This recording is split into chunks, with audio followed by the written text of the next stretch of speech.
Hello అండి, నేను మీ శిరీషనండి. ఈ ఇయర్ మా అమ్మ వాళ్ళ ఇంటి దగ్గర వరలక్ష్మి వ్రతం చేసామండి. చాలా బాగా చేసుకున్నాము. ఎవ్రీ ఇయర్ అమ్మ వాళ్ళ ఇంటి దగ్గర మా ఇంటి దగ్గరనే చేసుకుంటాను. కానీ అమ్మ వాళ్ళు కూడా చేసుకుంటారు. నార్మల్గా అమ్మ వాళ్ళు చేసుకునేది అమ్మవారికి ఫోటో పూజ చేసుకొని ముత్తైదులను పిలిపించి అమ్మ తాంబూలం ఇప్పించేది, అలానే జరుపుకుంటుంది తను కూడా. కానీ ఈ ఇయర్ మాత్రం ఎందుకో అమ్మ వాళ్ళ ఇంటి దగ్గర నేను చేసుకుంటామని నేను కూడా అనుకున్నాను, తను కూడా అనుకుంది. అమ్మ వాళ్ళ ఇంటి దగ్గర ఇప్పుడు ఈ ఇయర్ మాత్రం కలిచెంబు పెట్టుకొని అమ్మవారికి చీర కట్టి వేయడం అన్నీ చేస్తాను. చాలా బాగా కుదిరింది.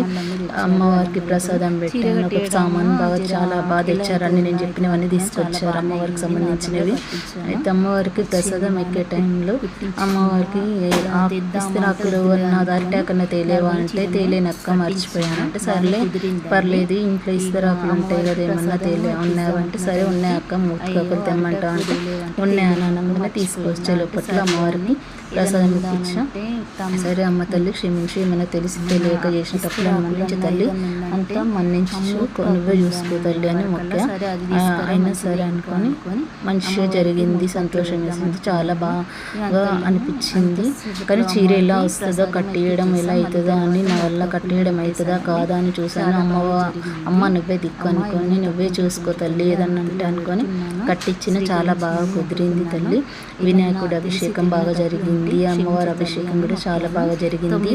అంతా చాలా బాగా జరిగిందండి. అమ్మవారి కంకణము 9 ముళ్ళతో వేసిన కంకణం తనతోటే కట్టించిన. తను కూడా చేసుకుంటుంది, కానీ ఇవన్నీ చేసుకోదన్నట్టు. నార్మల్గా తాంబూలాలు ఇస్తుంది ముత్తైదులకు. నేను ఇలా వేసుకుంటా. ఇవన్నీ ఈ ఇయర్ ఇలా చేస్తాను అమ్మ వాళ్ళ ఇంటి దగ్గర. నేను తనతోటే కట్టించుకుంటుంటే తమ్ముని వాళ్ళు ఏదైనా వరకులో నవ్వుతుండ్రు వాళ్ళు, ఏదేదో అనుకుంటా. నేను ఏం అనలేకపోయాను వాళ్ళను.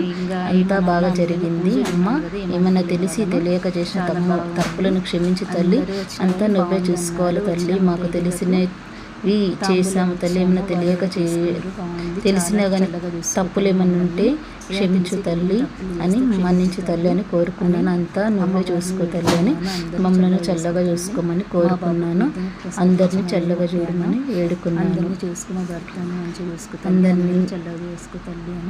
అందరూ బాగుండాలి, మనము బాగుండాలని కోరుకున్నాను తల్లి. అంతా చూసుకోండి ఏంటి అని చెప్పాను అమ్మవారు. అమ్మతో చూసుకో తల్లి అని మొక్కాను.